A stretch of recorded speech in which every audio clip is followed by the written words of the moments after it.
Display Center. Isang mapagpalang araw po sa ating lahat. Una po sa lahat ay nagpapasalamat po kami sa patuloy na pagsubaybay niyo po sa mga binablog po namin, sa mga available units po namin na ipinakikita sa inyo. Salamat po sa mga patuloy po na susubaybay at kahit pa paano po ay napapasaya namin kayo at lilibang namin kayo sa konting oras po na ibabahagi namin sa mga video namin. Kaya ngayon po yung mga unit po natin sa bawat natatapos po natin ay talaga pong yan po ay maasahan nyo po na patuloy nyo pong makikita sa YouTube po, sa ipopost po namin yan o i-upload po namin ang lahat ng mga unit po namin para kahit paano makikita nyo sa bawat ilalabas po namin yan po talagang masusubaybayan nyo. Kaya po sa mga ibigan po natin, sa mga hindi pa po nakakapag-subscribe, sana po ay mag-subscribe po kayo at para maging updated po kayo sa lahat po ng mga unit na ilalabas namin. At least kahit pa paano po makakapili po kayo kung ano yung kursinada nyo, kung ano po yung type nyo. Then andyan naman po yung mga cellphone number natin. Sa bawat video po natin may mga cellphone number po tayo, may mga WhatsApp, may Messenger. Kung nasa ibang bansa po kayo, may Viber, may Messenger. Kaya message nyo lang po ako at para maibigay ko po sa inyo yung mga detalye o yung about po sa presyo. Yun po, ito po, ipakikita ko po sa inyo yung ating Wrangler ngayon na 4x4 na big tire po siya, na kalifted din po. Medyo very powerful din po ang engine ng unit na to. Kaya samahan nyo po ako at pakikita ko po ito sa inyo. Ito po yung ating unit po na Wrangler 4-wheel drive po siya. Big tire, talagang pang off-road po. Kung makikita nyo po yung design nya, may ano po siya, may roof, ano po siya, tube na rail. Yan po yung mga design po niyan, pang ano talaga, pang bundok na po talaga, para yung mga luggage o anumang mga kagamitan po doon po sa taas. Mamaya po ipakikita ko po sa inyo yung parting doon sa may bandang likod. Dito po muna tayo sa bandang harapan. Yan po, kung mapapansin nyo, yung bumper po niya is yung pong mga modelong design na po ngayon na nakikita po natin sa mga YouTube na bumper po. Yan po yung mga nauuso pong mga front bumper po ngayon. Kahit po sa mga SUV, nagdi-design po yung mga ganyan. Mga SUV po natin ngayon na lumalabas dito sa ating lugar. Ngayon po, ito pong gulong. Tingnan natin yung pinaka-tire nya. Ang tire nya po, ayan, naka 285/75 R16. Bali 16 po yung size po ng mags nya at saka yung gulong. Kaya mataas po ang tindig ng unit na to. Naka-aircon na po to, itong unit na to, may aircon na po yan. Kaya naka-enclose po siya, yan, with aircon po siya. Yung sa mga gusto po ng mga customer po natin na nagtatanong po ng aircon, 4-wheel drive, ito po yung unit na naka-aircon at naka-power steering, naka 4-wheel drive po. Then ito po, tingnan po natin itong under chassis niya. Kung makikita niyo po, maluwag na maluwag din po ang ilalim niya. Kalip po yan. Ang front po niya is lip spring, at saka yung likod po niya lip spring lang po yan, di molye po siya. Ayan po.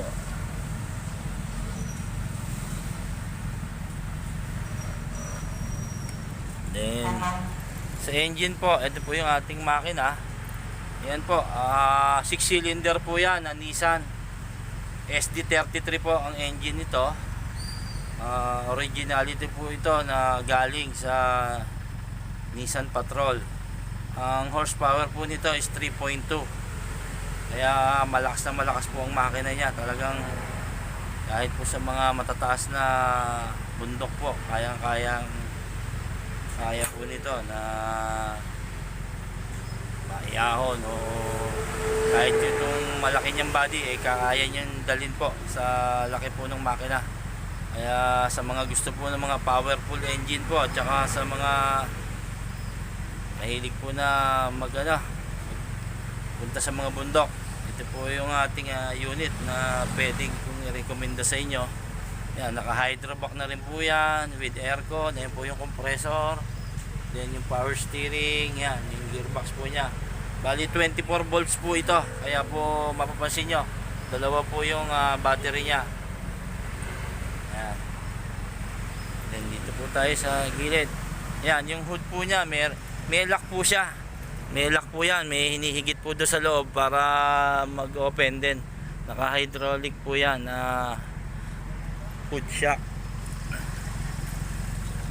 Yan. Ito po yung side niya. Yan, kung mapapansin nyo po, may both side po yan, mayroon po yung hagdanan na yan, stainless tube. I-design po natin para just in case po na aakyat po kayo doon sa taas, kukunin nyo yung luggage, maglalagay po kayo ng kung ano man yung luggage na o ano mang gamit na pwede nyo ilagay po doon sa taas. Yan, subukan po nating akyatin para makita. Yan. Ayan po, yung sa taas. Kaya yan, yung suportado po ng tubo ang buong bubong niya, yung pinaka roof niya. Meron din po dito mga fog lights just in case po sa mga may mga fog o nasa madilim na lugar o kayo, gamit nyo po yan. May mga switch naman po yan, separate switch, kaya hindi nyo po kailangan, pwede naman na nakasarado lang po yan. Ayan po yung ating fabricated po yan, yung pinaka top load na yan, GI tube, pero painted na po siya.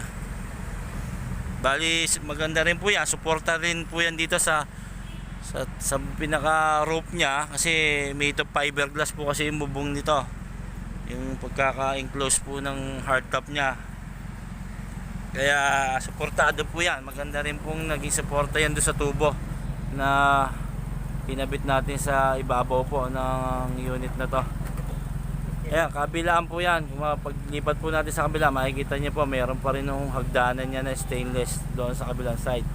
Kaya kahit saang parte kayo pumunta, mayroon pwede nyo akyatin, o mayroon kayo doon sa kabila na kasama, pwede rin alalay kung medyo mabigat-bigat yung ilalagay nyo sa taas. Mahaba po itong unit na to, maluwag po ang unit na to. Maganda po yung size.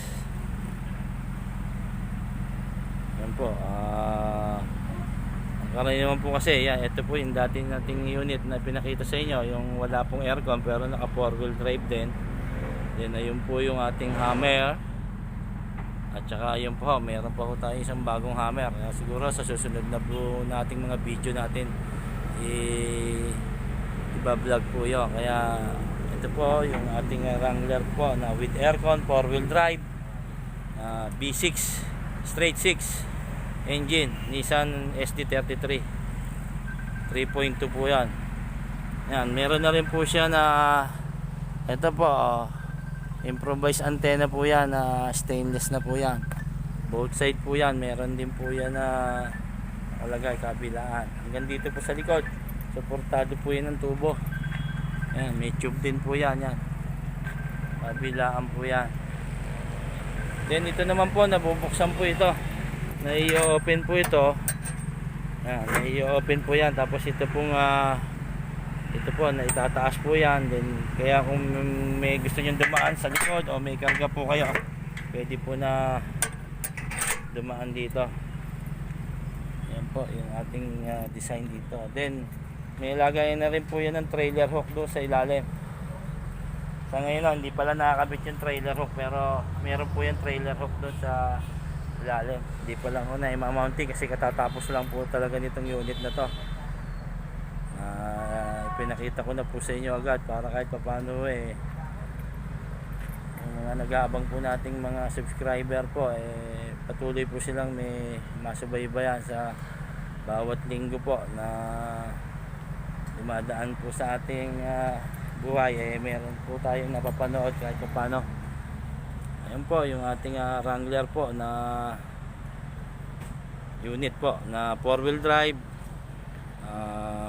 with aircon po, power steering.